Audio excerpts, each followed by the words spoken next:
নমস্কার বন্ধুরা, তনবিনা রান্নাঘরে আপনাদের সবাইকে স্বাগত। আজ আপনাদের সঙ্গে শেয়ার করব দারুণ স্বাদের বাটা মাছের ঝাল রেসিপি। তাহলে আসুন ভিডিওটি দেখে নেওয়া যাক।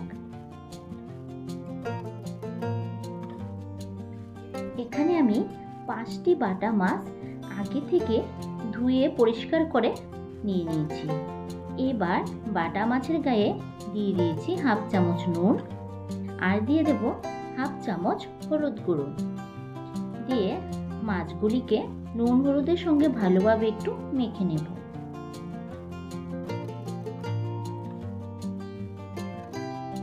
নুন হলুদের সঙ্গে মাছগুলি ভালোভাবে মাখা হয়ে গিয়েছে।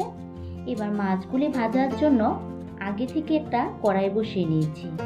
কড়াইতে দিয়ে দিয়েছি সর্ষের তেল। তেলটা গরম হয়ে গিয়েছে, এর মধ্যে অল্প একটু নুন ছিটিয়েছি, কেননা মাছগুলি ভাজার সময় আর কড়াইতে লেগে যায় না।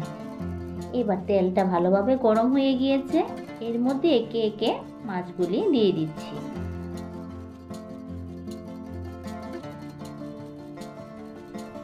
এই সময় গ্যাসের ফ্লেমটাকে মিডিয়ামে রেখে মাছগুলিকে একটু উল্টে পাল্টে ভালোভাবে ভেজে নেব।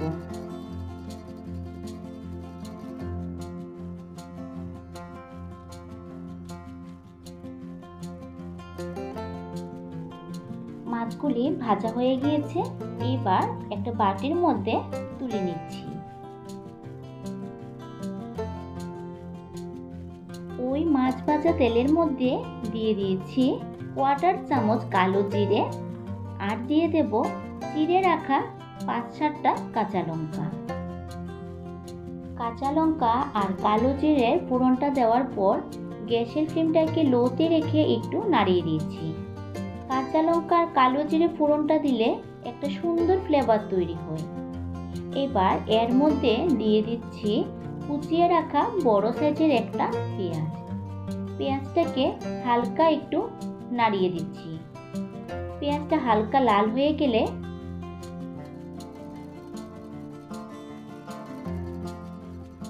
পেঁয়াজটা হালকা একটু ভাজা হয়ে গিয়েছে। এবার এর মধ্যে দিয়ে দিচ্ছি মাঝারি সাইজে টুকরো করে কেটে রাখা একটা টমেটো। টমেটোটাকেও পেঁয়াজের সঙ্গে মিশিয়ে নিচ্ছি।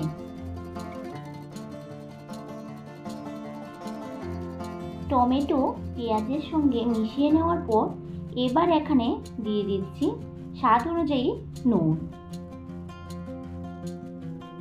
এবার দিয়ে দিচ্ছি হাফ চামচ হলুদ গুঁড়ো। হলুদ গুঁড়োটা দিয়ে ভালোভাবে মিশিয়ে নিচ্ছি।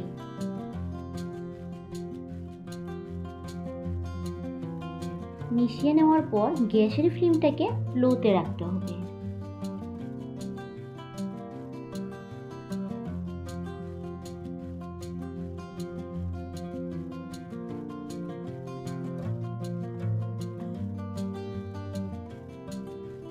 দেখুন টমেটোগুলিও কিন্তু নরম হয়ে গিয়েছে।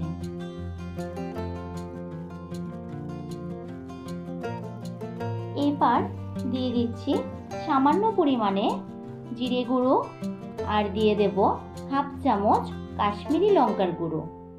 দিয়ে ভালোভাবে টমেটোর সঙ্গে মিশিয়ে নেব। এইভাবে করে আমি 2 থেকে 3 মিনিট মশলাটাকে ভালোভাবে কষিয়ে নেব।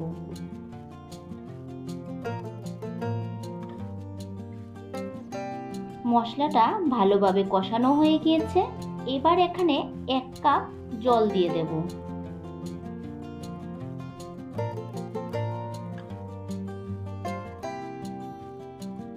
মশলাটাকে জলের সঙ্গে ভালোভাবে মিশিয়ে নিচ্ছি।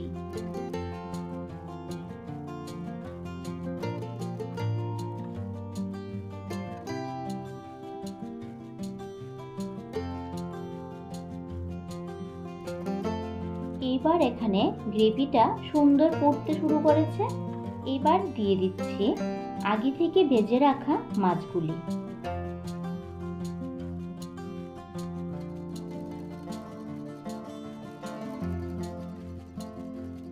এবার মাছগুলিকে একটু হালকা নাড়িয়ে দিচ্ছি যাতে গ্রেভির সঙ্গে ভালোভাবে মিশে যায়। গ্যাসের ফ্লেমটাকে মিডিয়ামে রেখে 2 মিনিট মাছগুলিকে ভালোভাবে ফুটিয়ে নেব।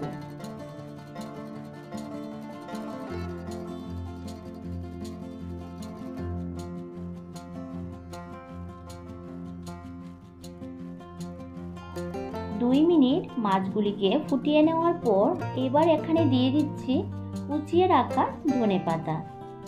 ধনেপাতাটা দিয়ে ধনেপাতাগুলি দেওয়ার পর গ্যাসের ফ্লেমটাকে অফ করে 5 মিনিট ঢাকা দিয়ে স্ট্যান্ডিং টাইমে রাখবো।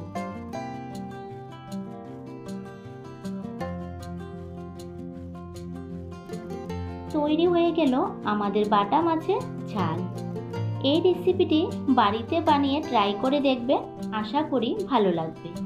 যদি ভালো লেগে থাকে তাহলে লাইক, শেয়ার, সাবস্ক্রাইব করে আর ভিডিওটি সম্পূর্ণ দেখার জন্য অনুরোধ রইল।